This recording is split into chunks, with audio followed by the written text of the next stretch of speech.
We are just off Reykjavik, and our pilot is ready to come aboard. Looking seaward, we can see an island with a delightful house, and as a backdrop, the mountains of northern Iceland. Looking inland, the city of Reykjavik. A tug joins us and gives us a cheeky nudge to keep us aligned.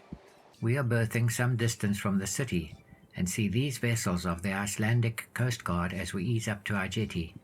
Looking outward over our waiting buses, the industrial area. In the distance, we spot the spire of the city's cathedral. Due to our choice of tour, we are not able to visit the city, but this does not stop us taking an aerial view of the cathedral. We waste no time, hop on our bus, and are delivered safely to the Sky Lagoon, a thermal pool with spa. A swirling mist greets us as we get ready to enter the pool after changing. An okay gesture for water temperature.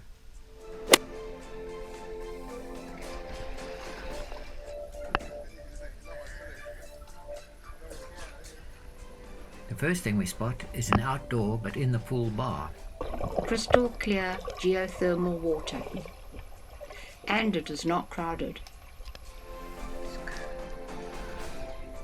The big pool is an infinity pool overlooking the Atlantic Ocean. 38 to 40 centigrade in the pool. Jump over into the ocean and it's a chilling 9 to 11 centigrade in June.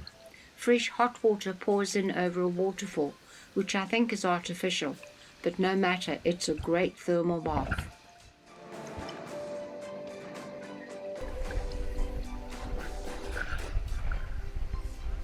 The visit includes a full-on spa treatment starting in the sauna. What a view! Moving from the sauna into an area for a salt-based exfoliation, steam room treatment, a walk through mist sprays of icy cold water, shower and back out to the main pool,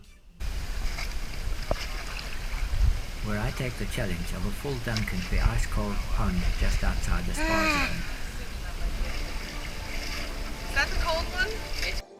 After a leisurely soak, it's time to bus out to the Krasavik geothermal field. Soak up the smell of sulfur and other pongy gases, together with the heat.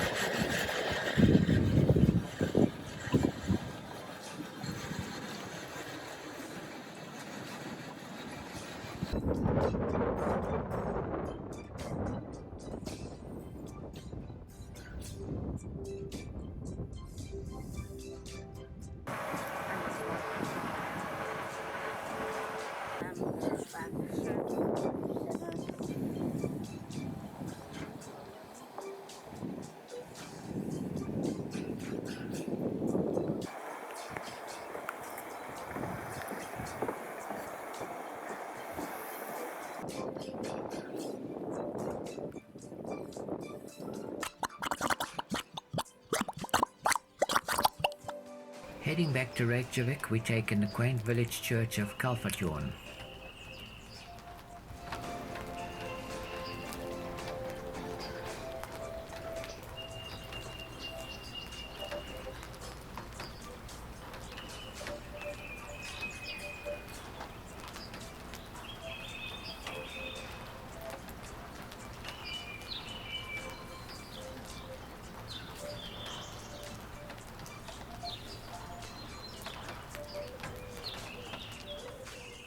Three, two, one.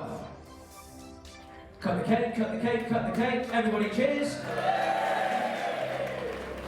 Being in Reykjavik coincides with the third birthday of the delivery of our ship, the Spirit of Discovery, to Saga, so afternoon tea is headlined by celebratory cakes. We get lucky with a slice of discovery, something we try to spend our lives doing. Discovering, not eating cake, that is. This little vessel is the ferry to the island of Viday, and you might spot it at the jetty below the house on the island.